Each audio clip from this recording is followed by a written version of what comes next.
Bharat America trade deal के ऐलान के बीच विदेश मंत्री एस जयशंकर ने ट्रंप प्रशासन के सीनियर नेताओं से मुलाकात की है। विदेश मंत्री एस जयशंकर ने वॉशिंगटन में अमेरिका के विदेश मंत्री मार्को रूबियो से मुलाकात की। यह मीटिंग क्रिटिकल मिनरल्स मिनिस्टीरियल्स से ठीक पहले हुई है। इस कॉन्फ्रेंस का आयोजन अमेरिकी विदेश मंत्री ने किया था। एस जयशंकर और रूबियो की मुलाकात का मुख्य एजेंडा भारत अमेरिका के द्विपक्षीय रिश्तों को और मजबूत करना, जिसमें क्रिटिकल मिनरल्स और सप्लाई चेन के रेजिलियंस यानी महत्वपूर्ण खनिजों में रणनीतिक सहयोग और सप्लाई चेन को मजबूत बनाना जैसी चीजें शामिल हैं।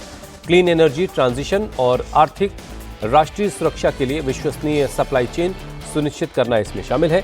इसके साथ ही साथ भारत अमेरिका ट्रेड डील को लेकर भी दोनों नेताओं के बीच बातचीत हुई है। दोनों नेताओं के बीच क्रिटिकल और इमर्जिंग टेक्नोलॉजीज, डिफेंस कॉपरेशन और एनर्जी जैसे मुद्दे भी शामिल रहे। इस मुलाकात से पहले विदेश मंत्री ने अमेरिकी वित्त मंत्री स्कॉट बेसेंट से भी मुलाकात की।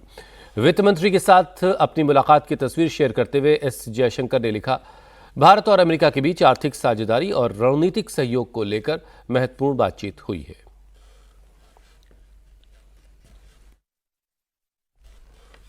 इस बीच व्हाइट हाउस की प्रवक्ता कैरोलाइन लिविट ने भारत अमेरिका ट्रेड डील को लेकर बयान दिया। कैरोलाइन ने कहा कि भारत अमेरिका में $500 अरब का निवेश करेगा।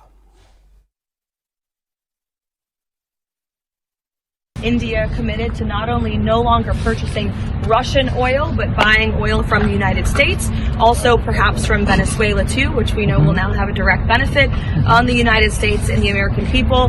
And in addition to that, Prime Minister Modi committed to $500 billion of investments into the United States, including for transportation, for energy, and for agricultural products as well. So this is another great trade deal. Just to follow up, Caroline, just to follow up. इस बीच America की तरफ से trade representative Jameson gear ने Bharat America trade deal को लेकर कुछ और अहम जानकारियां शेयर की। जेमिसन गियर के मुताबिक इस समझौते के तहत भारत ने अमेरिकी निर्यात पर टैरिफ कम करने पर सहमति जताई। भारत के औद्योगिक सामानों पर अब तक 13.5% का टैरिफ लगता था, उसे घटाकर 0 कर दिया गया है। भारत के जरिए रूसी तेल की खरीद को धीरे धीरे कम किए जाने पर भी अमेरिका की नजर है। यूएस ट्रेड रिप्रेजेंटेटिव के मुताबिक भारत ने कुछ कृषि उत्पादों पर अपने टैरिफ घटाने पर सहमति दी है। जेमिसन ग्रियर ने यह भी बताया कि इस समझौते का एक महत्वपूर्ण हिस्सा नॉन टैरिफ बैरियर्स को हटाना भी है, ताकि दोनों देशों के बीच व्यापार को और आसान बनाया जा सके।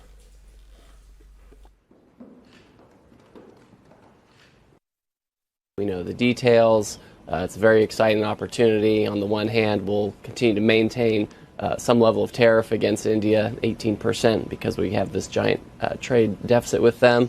But they've also agreed to reduce their tariffs for us on a variety of agricultural products, manufactured goods, chemicals, medical devices, etc. It's an exciting opportunity for both countries. वाणिज्य मंत्री पीयूष गोयल भी कह चुके हैं कि यह भारत की अब तक की सबसे अच्छी डील है।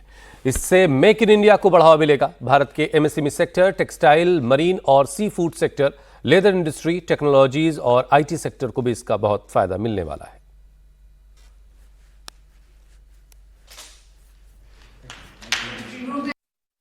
आज हर भारतवासी देश भर में माननीय प्रधानमंत्री नरेंद्र मोदी जी का साधुवाद कर रहा है।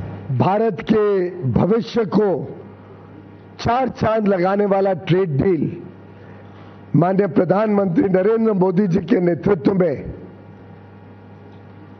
कल रात फाइनलाइज किया गया है। भारत के ऊपर 50% रेसिप्रोकल टैरिफ लगा हुआ था। उद्योग जगत को, हमारे किसानों को जो बड़ी मात्रा में निर्यात करते हैं, सभी को तकलीफ हो रही थी। हमारे marine exporters, sea food exporters भी दिक्कत में थे। वस्त्र क्षेत्र, टेक्सटाइल सेक्टर में भी आवश्यकता थी कि ये रेट कम हो। माननीय प्रधानमंत्री नरेंद्र मोदी जी ने कल इतनी बढ़िया डील भारत के लिए तय की है, जो इतने वर्ष, 1 महीनों में हम तय नहीं कर पा रहे थे। उन्होंने अपने मित्रता के आधार पर भारत के हितों को प्राथमिकता देते हुए और भारत की तेज गति से बढ़ती हुई अर्थव्यवस्था को विश्व के सामने जिस प्रकार से पेश किया है, उसके चलते भारत को ये बढ़िया डील माननीय प्रधानमंत्री जी के नेतृत्व में मिली है। जो trade deal United states of America के साथ फाइनलाइज की है, वो हमारे सभी पड़ोसी, सभी आसपास के देश, सभी जो देश हमारे साथ स्पर्धा करते हैं, उन सभी देशों में सबसे बढ़िया डील भारत को मिली है। आप सबको, हम सबको मिली है, जो देशवासियों के उज्जवल भविष्य के लिए शुभ संकेत लाती है।